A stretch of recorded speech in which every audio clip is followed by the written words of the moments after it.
তখন বাবা আমাদের দেশ থেকে নিয়ে এলেন। আমাদের বিধবা পিসিমাও আমাদের সঙ্গে এলেন। আমরা তখন বাগবাজারে নিবেদিতা লেনে একখানা ঘর ভাড়া করে থাকতাম। ক্রমে বাবার মাইনে হলো 24 টাকা। শ্রী শ্রী মা সবসময় আমাদের সাহায্য করতেন। আমার মাকে শাড়ি কিনতে হতো না, তখন মাকে শ্রী শ্রী মাই শাড়ি দিতেন। শুধু আমার মাকেই নয়, আমার বাবার এবং আমাদের সকলকেই কাপড় চোপড় তিনিই দিতেন। আমি তখন নিবেদিতা স্কুলে পড়ি।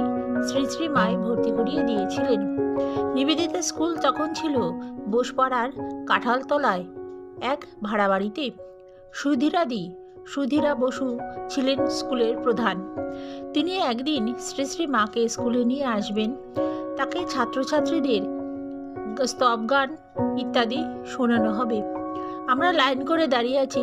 শ্রী শ্রী মাকে নিয়ে স্কুলের ফিটন গাড়ি করে সুধীরাদি মাকে নিয়ে এলেন। মাকে একটি চেয়ারে বসানো হলো। আমরা সবাই মাকে প্রণাম করার পর স্তব গান ও বিভিন্ন পাঠ শোনাতে লাগলাম। আমি মাঝে মাঝে মায়ের দিকে তাকাচ্ছি। মা আমাকে ইশারা করে তাকাতে বারণ করলেন। সেদিন মাকে পেয়ে সুধীরাদি এবং স্কুলের দিদিমণিদের খুব আনন্দ করতে দেখেছিলাম।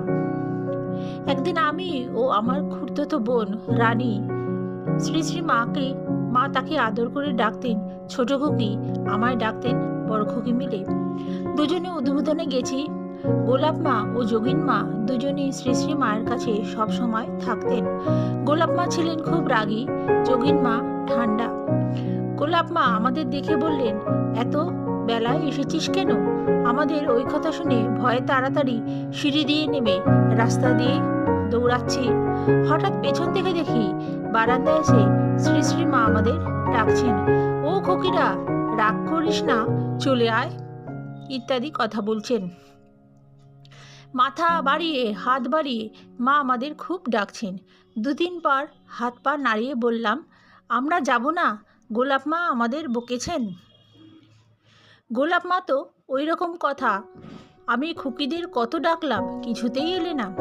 বাবা বাড়িতে এসে আমাকে বলে, মা কত ডাকলেন, গেলি না কেন? আমরা কি তখন অত বুঝেছি মা কি জিনিস? আমি তো সবে তখন 10 বছরের মেয়ে।